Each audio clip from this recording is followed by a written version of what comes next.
That was intense. That was dramatic.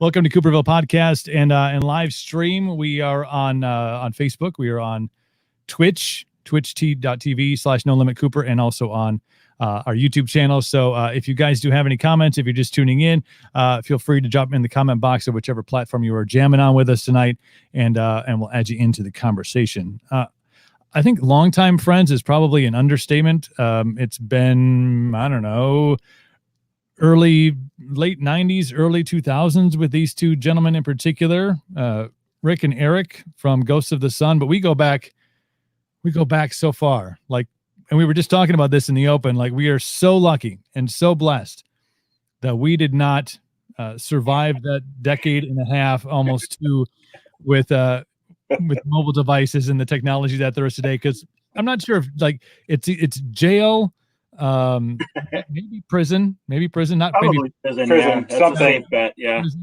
I guess if you look at it from that perspective, we would just be getting out and go, wow, this is the world in 2020, and it's all sorts of fucked up. But right.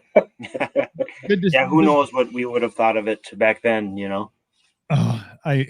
Scary to think about. Yeah.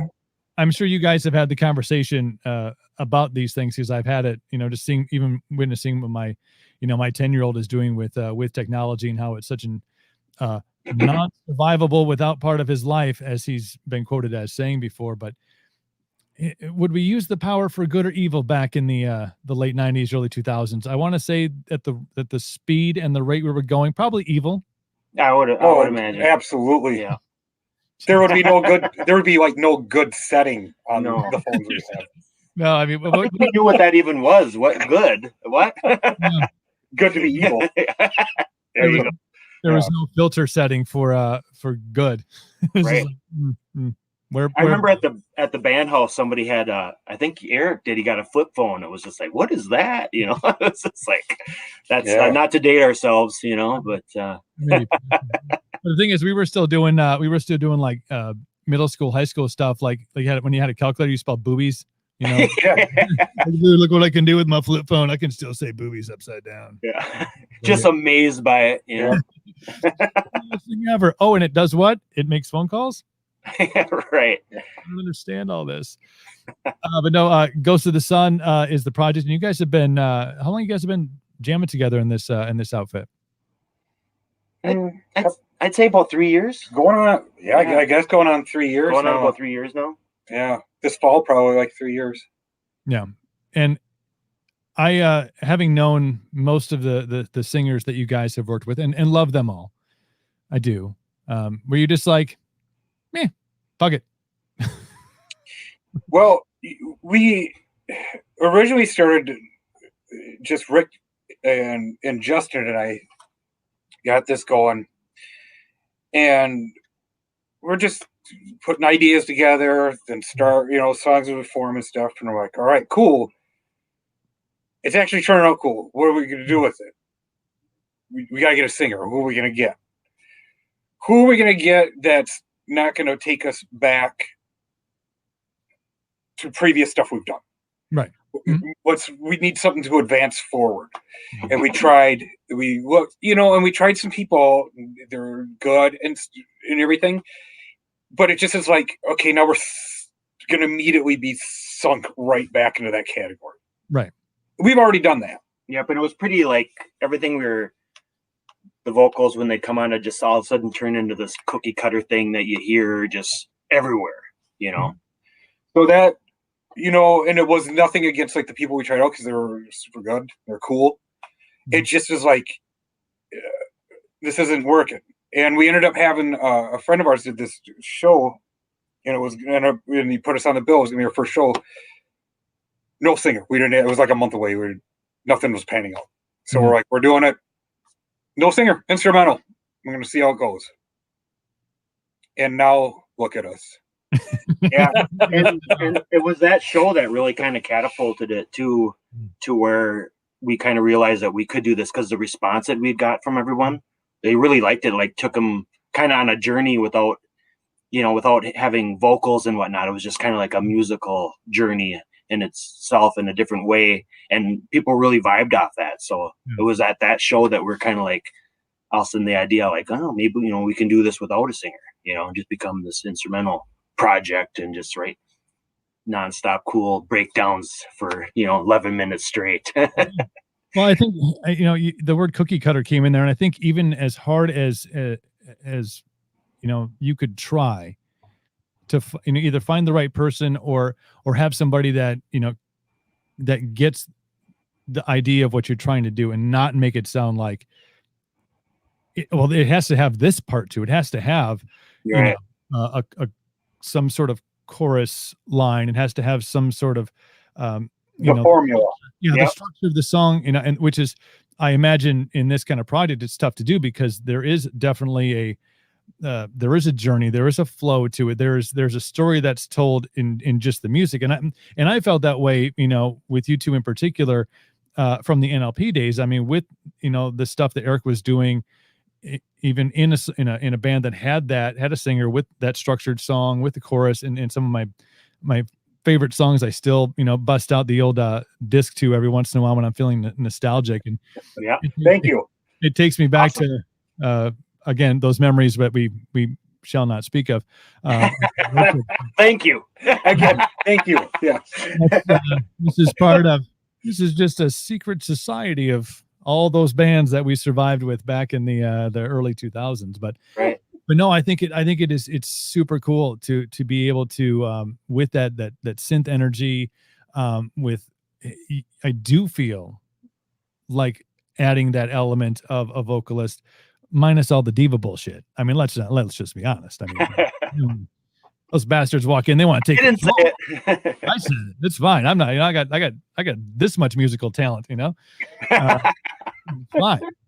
But I think you do. When you add that other element into it, the automatic revert is to go into some sort of structure. And when you are trying to progress and be something that's not, and you guys never really lived inside of the box per se, but there's no need to go backwards when you're trying to progress forwards. No, I think the project is super cool. I'm really happy that it panned out the way that it did, and it wasn't, having to go through that. Well, we have to have a singer, and then doing that show, and then going, do we?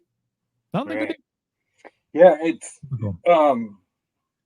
after we did that show and we had it was a decent response and whatever. I'm like, okay, cool. So now what do we do?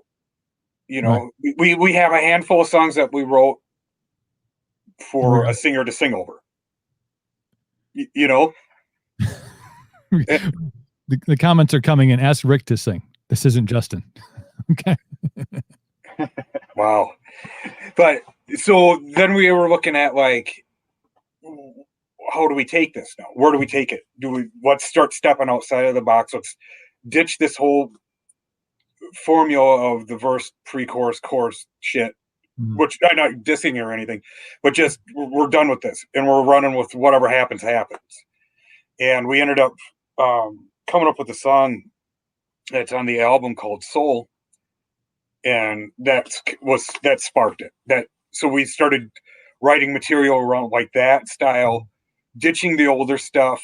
And now we have, it's just anytime someone has like an idea, it's just, we're bouncing all over with it. So I was going to say, when you don't have that the standard structure of it, is the freedom just like something you've never experienced in the writing process and putting music together, where you don't necessarily have to,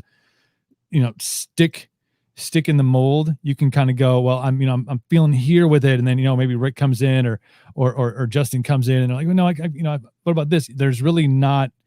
It's unscripted. You can kind of do the freedom to do what you want to do. Has to be a relief. It's like, this is fantastic. Go with it. Yeah, that's exactly it. You just let the music just take it and just run with it. Yeah. A music orgy. Music orgy. Trust me, dude. Music orgy. There we go. It's just free for all for whatever. Yeah. You keep up with 11-minute tracks. I'm like, well, we have 9 minutes left of this song, so they're not exactly radio friendly, but that's not what we're going for. I'm just saying, if we're using it in sexual connotations. Yeah, there you go. Did you want me to drive you home now too? Because I'm out. Before you guys need to nap. Yeah, if you can make it through this 11-minute song, you're golden. You know. But no, it's seriously like it's one of us. Like everyone in the band, Rick, Justin, Alex, are all creative in our own ways. You know, like Alex is a bass player, but he's been playing guitar and some stuff lately. So, and Justin's good, obviously, with percussion, but yet he's good with keys or like piano stuff. And, you know, Rick has very strong rhythmic ideas and stuff. And I just sit in the corner and. We all know Eric is the virtuoso on the guitar. We know that. Yeah, whatever. But so, I mean, it's either one of us is just popping stuff off left and right, and something's cool. It just runs and it goes and goes. And I usually just will throw my phone on, the recorder on my phone, going, let it go. And we have a Dropbox, and it's just filled with just riff after riffage and ideas, and it's always kind of it's a good problem to have. We always say, have all those ideas. In the back of our, drives and whatnot. I think that, we talked about, how it was great on a personal level and through hiding from law enforcement back in our prime time together, that we didn't have that type of technology, that we didn't have, the social media or things like Dropbox or, easy ways to record music. I mean, you guys have gone through recording processes for, how many years? I mean, since the late 90s, you've been able to, get into studios and record stuff.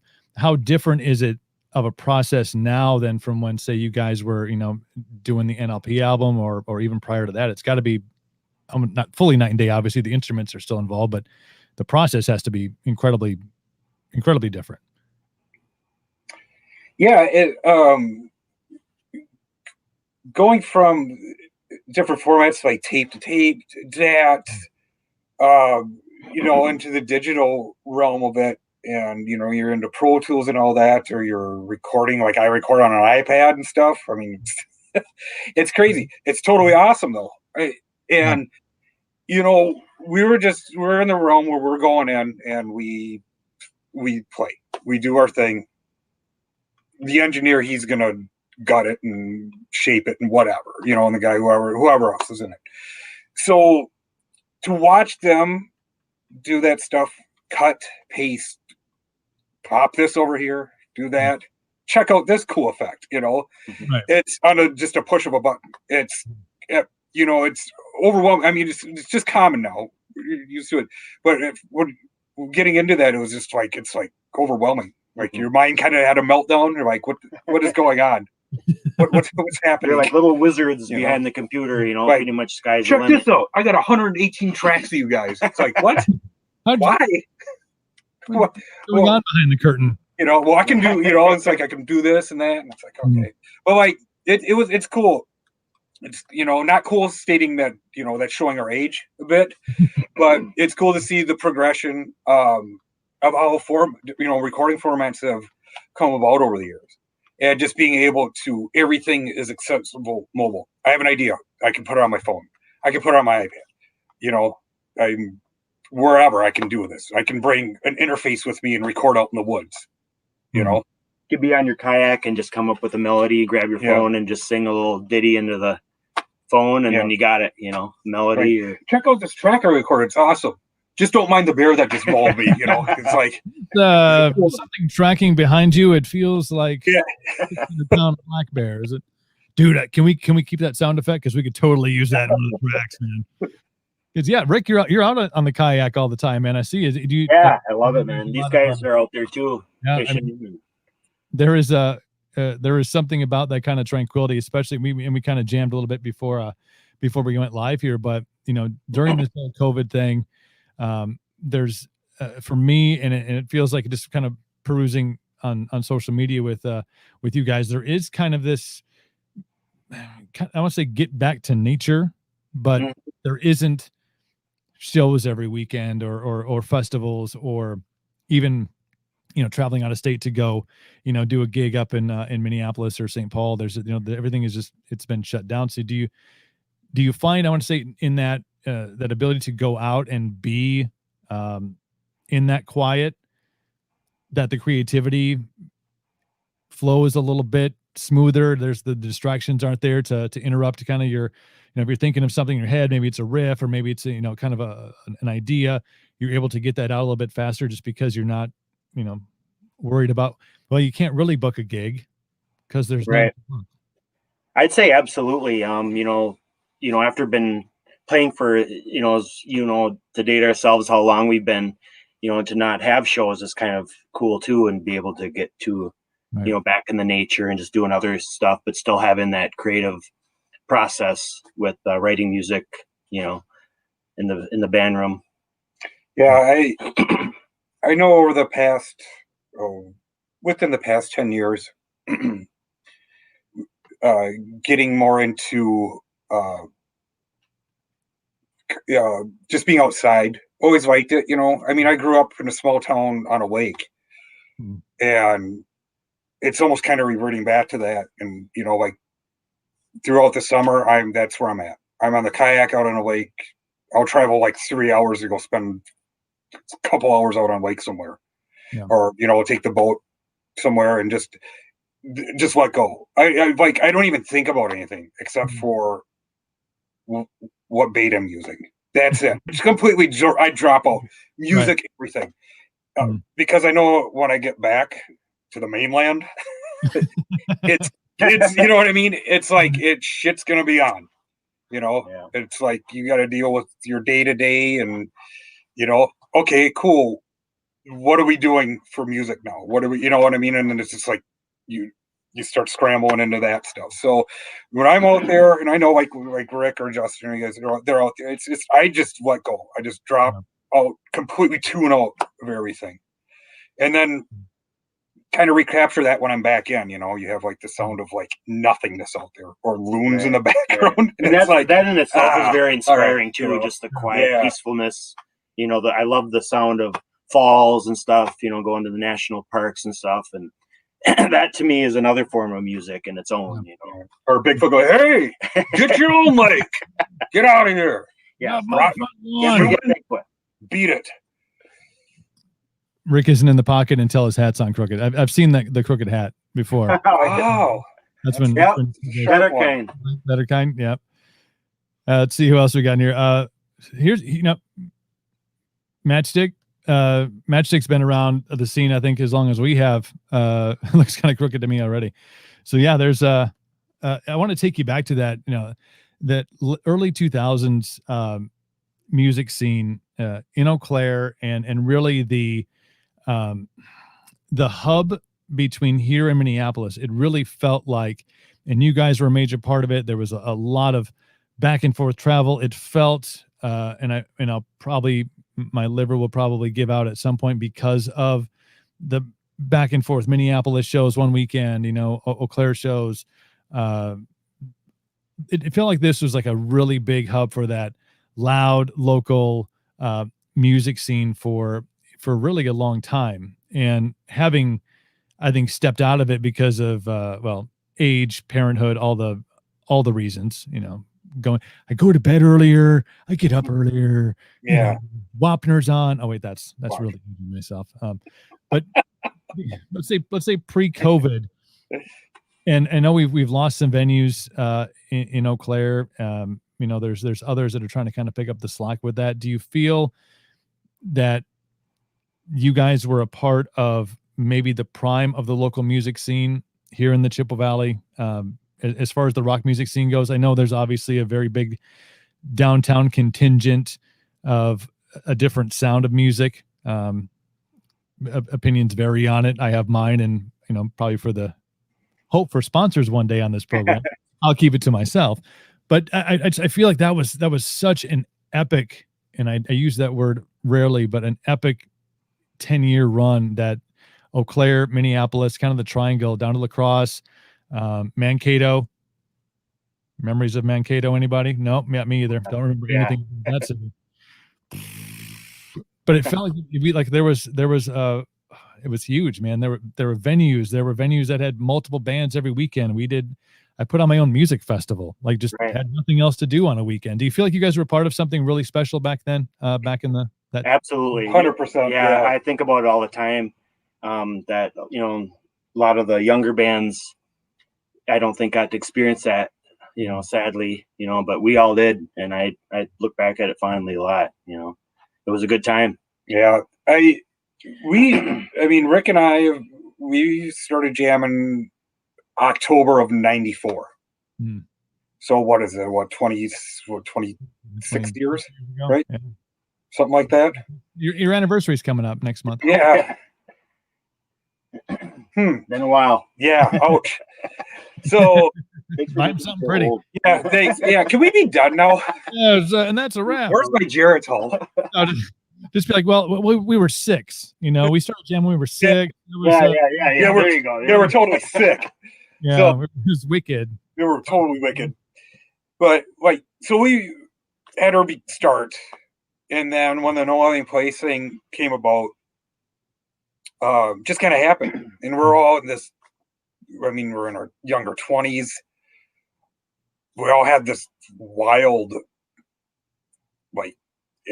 there's a lot of things that happened in our personal lives with, losing family members, and just a lot of not great things. So we had this vice that we'd get together, we'd hang out all the time. We did this, and then all of a sudden, now we're down in Hammond, Indiana, recording this 5-song EP. Mm-hmm. We're down there for a week. Come back, put it out. Now we're gaining some traction with it around. Remember mp3.com? We had all our tracks on there, and that bands from Minneapolis heard our music. Next thing you know, we're bringing in the Pimps and Skywind, and next thing you know, we're playing main stage at First Avenue on a bill. Right. Yep. So, and it's like, how the hell does that happen? And it's like, you went from playing like in a basement or in front of your buddies at some bar, whatever, to 500, 800,000 people. Yeah. And it's like, all right, cool. And I think a lot of times, people don't like, oh yeah, it was like 30 people at the show. It's like, yeah, it's so weird, because like that's not how we work. They think that's and they think that's a big turnout nowadays. But like, it was more fun. You had all the friends were there. You had fans there. We would religiously we print out the flyers. Yeah, I'd get on my bike and put up little flyers on all the poles, and like all old school would cut out pictures of aliens or whatever and words like old punk flyers and make them at Kinko's or whatever. Just it was like a whole process. It was just so cool. It was just part of that whole show. The whole flyer and everything was just part of one little unit that just made it special. Yeah, but bands that you networked with at that show and whatnot. Yeah, from starting around here and then ended up playing. We're doing all throughout the whole Midwest and getting this and that. It was absolutely special. It was awesome. Yeah. It was a really cool moment in our lives. We're all still hang out. We're all still friends. Yeah. And it was really cool. Things we would have done differently, of course, but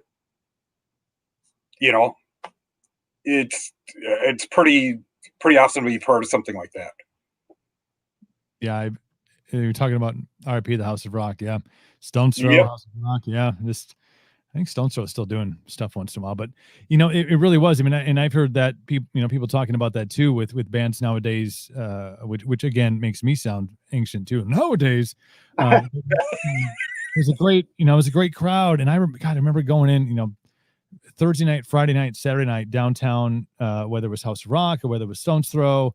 The couple different venues that ended up over by the radio station, that Evolution when it was Evolution. Yeah. Right.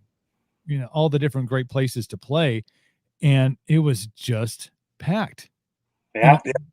Every night, every venue. You look at it too, and you think how you took it for granted too at that moment. Yeah. Just like, oh, this is just how it is, Yeah. And then fast forward all these years later, you're lucky to get 30 people in there, and then half of them aren't even watching the band anyway or whatever. It's just so different. Yeah, like we sold out like pretty much any rock club around here, but like who throws up a stage and a PA in double days and rocks the hell out of that place when you couldn't even get pack another person in there? Right. We used to do I mean, it was that, just out of hand. It was great. and we did that multiple times, and it was like that every time. It's like it's one thing if it, these off times like that, but it was like every time you played around, it was just always packed and a good time. And like if you were doing something that Friday night, that's where you're at, because that's where everyone is going to be. Yeah, and it wasn't necessarily us, but all the bands in that whole era there were always someone playing. So like you said, you go to the House of Rock, you go to the Stones Throw, you go to Evolutions, you go to Heavies and Menominee or whatever. Mr. Heavies, yeah, down in the basement. Or the Remedy in Chippewa. Yeah. Yeah. But there's always something going on, and now it's just like, is anyone doing anything anymore? Bueller. Yeah. I think there's a handful, and if you're younger than us, you probably didn't get the Bueller reference either. But hopefully your parents. Man, we're totally dating ourselves here. I know. Yeah. Fine. We survived, man. We made it. But no, I think that you talked about like putting those posters together. I remember, House of Rock, especially, and having those all lined up on the outside. Oh yeah. Of the window and all the shows that were coming up and stuff. I mean, that was before you could create a Facebook event, before you could, run a Facebook ad or run an Instagram ad, and target a specific audience, and it's weird because you would think that you'd have access to more bodies, to more human beings, like, people that are on their device and go, oh, well, I'm in this age bracket. And someone just said, hey, there's a rock show going up. But man, those posters on the corner, every friggin' wooden telephone pole, light pole, all over the city, all over Eau Claire, all over Chippewa Falls, all over Altoona, just, you know, and as soon as the word got out, and NLP was a big part of that. Orestes was a big part of that. I think, when you guys did, those doubleheader with both you guys on the bill, I mean, shit blew up on those nights. It was, things got wild. And, but that started to really, grow this area. And then you talked about the Pimps and Skywine and bands like Ginger Jake that would come down, and Stasia and Black Flood Diesel, and,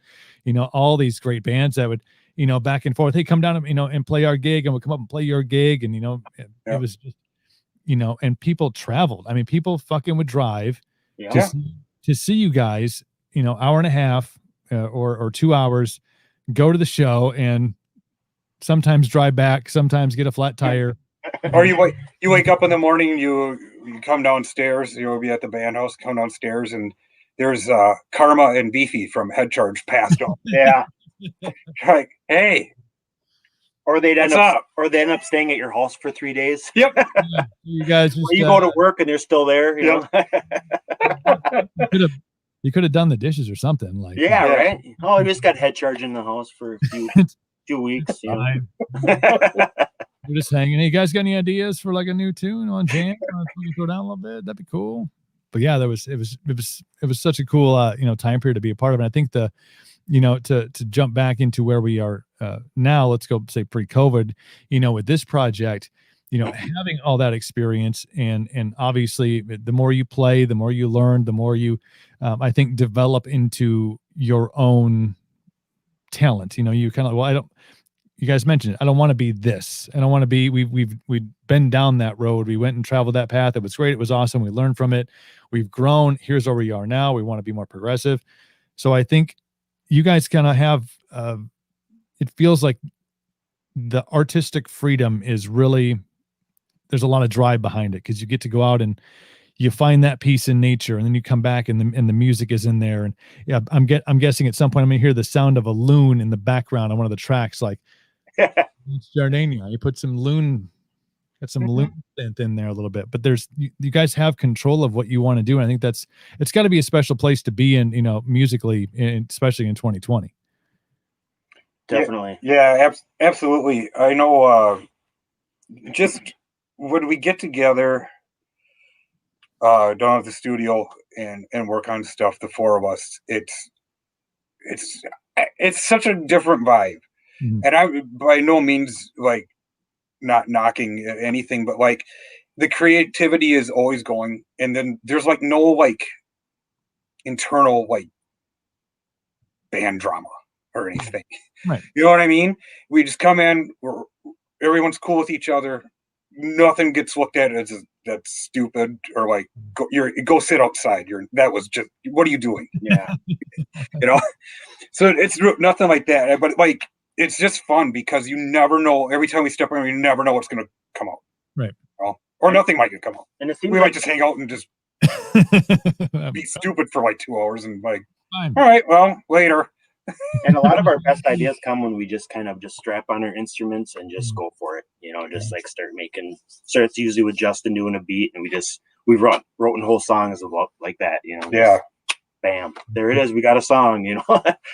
That's cool when you're able to really vibe like that, and it doesn't have the pressure isn't there, you know, to you know, we have to construct something right now and it has to fit this mold. When you really have that, just drop a beat and let it rip, and magic happens on the other side. That's a really cool spot to be in, I imagine, for you guys, and also to have those nights where you're like, fuck it, let's just talk shit big, you know, for 2 hours, and you know, because that can even gravitate into some.